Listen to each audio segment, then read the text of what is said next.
మీకు way bill ఉందా? ఇగోండి ఇది వే బిల్ అట. డ్రైవర్ చెప్తుండు ఇది వే బిల్ అని చెప్తున్నాడు. ఇగో ఇదే పేపర్ ఇస్తుండని చెప్తున్నాడు డ్రైవర్ గారు. ఇగోండి చూడండి ఇది వే బిల్ అని చెప్తుండే. దీంట్లో ఎన్నో టన్స్ రాసిందా? ఇది వే బిల్లా? ఇది వే బిల్ లేకుండా కొడతా ఉంటే నేను ఒక శాసనసభ్యునిగా టీటీసీకి ఫోన్ చేస్తే మొన్న నైట్ ఇగోండి మొన్న నైట్ పట్టుకున్న లారీలు మొన్న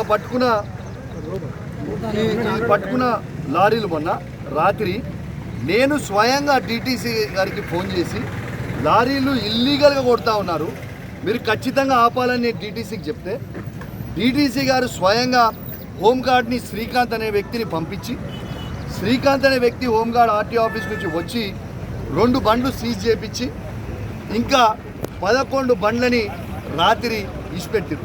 ఆ వెహికల్ నంబర్స్ కూడా నేను సౌత్ ఆ బండ్లే TS23 T990 బండి ఓవర్లోడ్.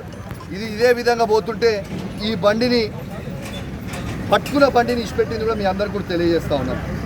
దీంతోపాటు TS29 T8899 ఈ బండిని ఓవర్లోడ్ బండి హుజరాబాద్లో పట్టుకున్న తర్వాత ఫుటేజ్ తీస్తే అన్నీ దొరుకుతాయి. ఇలా పట్టుకున్న తర్వాత ఇచ్చిపెట్టిన వైనం TS36 TA6099 ఈ బండిని పట్టుకుని చూపిస్తున్నాం. మీకు అన్ని బండ్ల నంబర్లు కూడా చదువుతున్నా. TG23 T0189 ఈ లారీకి అయితే నంబరే లేదు. 0459 ఇచ్చిపెట్టిన బండ్లు. దీంట్లో 2 సీజ్ చేసి ఏవో 2 TS36 TA6099 TG23 T0819 ఇట్లాంటి బండ్లన్నీ నంబర్లు చదివితే రోజుకి 250 నుంచి 300 లారీలు పోతా ఉన్నాయి. దీనివల్ల నష్టం ఏమవుతుంది? మా రోడ్డు పూర్తిగా డ్యామేజ్ అవుతూ ఉంది. ఆ రోడ్డు డ్యామేజ్ అవ్వడంతో పాటు ఈ ఫ్లై యాష్ పడితే ఈ 2 వీలర్స్ మీద పోయిన వాళ్ళందరూ కూడా స్కిడ్ అయి యాక్సిడెంట్ అయి చనిపోతూ ఉన్నారు. మొన్న కిడ్స్ కాలేజ్లో అఖిల్ అనే నా మిత్రుడు బైక్ మీద కాలేజ్ పై వస్తుంటే హుజరాబాద్ పట్టణంలో ఉన్న మిత్రుడు ఫ్లై యాష్ తోడి ఈ రోడ్డు మీద వీళ్ళు పడేసుకుంటూ పోయిన ఫ్లై యాష్ పడితే స్కిడ్ అయి పడితే మనిషి చనిపోయిందండి. దాని తర్వాతనే అఖిల్ చనిపోయిన తర్వాత అఖిల్ నా దగ్గర మిత్రుడు ఉండే. అఖిల్ చనిపోయిన తర్వాత అసలు ఎట్లా చనిపోయాడు, ఇది ఎక్కడి నుంచి పడుతుంది, ఇది ఏంది అనేది నేను ఈ 2-3 మంత్స్ నుంచి ఎంక్వైరీ చేస్తే ఇది మొత్తం కూడా బయటపడ్డది ఈ స్కామ్. ఖచ్చితంగా రేపు పెద్ద ఎత్తున ఇలా లైవ్గా చూపించాలి మీడియాకని నేను లైవ్లో బండ్ల ముంగట వచ్చి నేను చూపించిన. ఖచ్చితంగా హైదరాబాద్ నడిబొట్టుల మా బీఆర్ఎస్ పార్టీ ఆఫీస్లో నేను రేపన్నా ఎల్లుండన్నా పెద్ద ఎత్తున దీని డీటెయిల్స్ మొత్తం కూడా ఆధారాలతో కూడా బయట పెడతా అని చెప్పి సందర్భంగా తెలియజేస్తూ వెంటనే పొన్నం ప్రభాకర్ గారిని ఇవాళ బర్తరఫ్ చేయాల మంత్రి పదవి నుంచని నేను డిమాండ్ చేస్తూ ఉన్నాను. ఎందుకంటే డైరెక్ట్గా పైసలు ఇక దీనికంటే ఈ మీడియా అంతా చూస్తారు. ఇప్పుడు ఈ వే బ్రిడ్జ్ మీరు అందరూ వచ్చారు లోపలికి, కనీసం నడుస్తుందా? ప్రెస్ అంతా చూసి నడుస్తుందా? ఆ ఓవర్లోడ్ అని చూపిస్తాను. నేను ఖచ్చితంగా డిమాండ్ చేస్తూ ఉన్నా పొన్నం ప్రభాకర్ గారిని బర్తరఫ్ చేయాలి. దీంట్లో ఎవరి ఇన్వాల్వ్మెంట్ ఉందో అందరినీ కూడా బర్తరఫ్ చేయాలి. అలా ఆఫీసర్లే కావచ్చు, మంత్రే కావచ్చు, ఇంక ఎమ్మెల్యేలే కావచ్చు, ఇంకెవరైనా కావచ్చు, ఎవరు ఇన్వాల్వ్మెంట్ ఉంటే వాళ్ళని జైల్లో పెట్టాలి.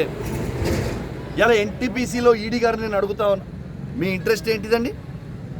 ఇలా మీరు ఈడీ గారు నేను అడుగుతా ఉన్నా, ఎన్టీపీసీలో ప్రతి 100 వెహికల్ ఓవర్లోడ్ అయిపోతుంటే మీరు ఏం చేస్తున్నారు? అంటే మీ ఇంట్రెస్ట్ ఏంటిది? అంటే మంత్రి గారు చెప్తారు, మీరు ఇంప్లిమెంట్ చేస్తారు. ఇలా నేను డీటీసీ గారిని కూడా అడుగుతున్నా, నేను కరీంనగర్ డీటీసీ పురుషోత్తం గారిని కూడా నేను అడుగుతా ఉన్నా, మీ ఇంట్రెస్ట్ ఏంది? మీరు డీటీసీ గారు మొన్న రాత్రి స్వయంగా ఒక శాసనసభ్యునిగా నేను ఫోన్ చేసి నీకు మాట్లాడినా, మీకు పోలీస్ ప్రొటెక్షన్ కావాలంటే ఆ రోజు నైట్ హుజరాబాద్ సీఏ గారికి కాన్ఫరెన్స్ కలిపి మీ ఇద్దరికి కూడా నేను కలిపిన తర్వాత ఈడ 13 బండ్లు ఉంటే 2 బండ్లు సీజ్ చేసి 11 బండ్లు మీరు ఎట్లీస్ట్ పెట్టిరని నేను అడుగుతున్నా. డీటీసీ గారు ఎట్లీస్ట్ పెట్టిరంటే ఈయన పట్టుకోగానే ఆడ నుంచి మినిస్టర్ పొన్నం ప్రభాకర్ ఫోన్ చేస్తాడు, ఆయన ఫోన్ చేయగానే ఈయన ఇచ్చి పెడతాడు. ఇది వీళ్ళు చేసే కథ. వందలాది బండ్లు రోజు, ఇవాళ కూడా వందలాది బండ్లు వస్తున్నాయి. ఇప్పుడు నేను ఈడ ఆపినా అని ఈ నుంచి కరీంనగర్ వరకు ఆపుకున్నారు. వీళ్ళందరూ డ్రైవర్లు అందరికీ తెలుసు, ఈడ ఒక్కరు బండి పట్టుకోగానే ఫోన్ చేసి చెప్తున్నారు.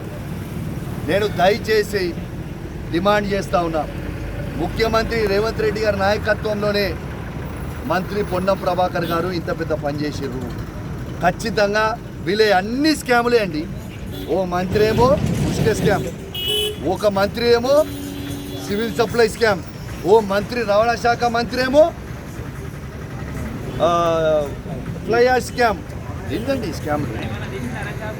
What is happening?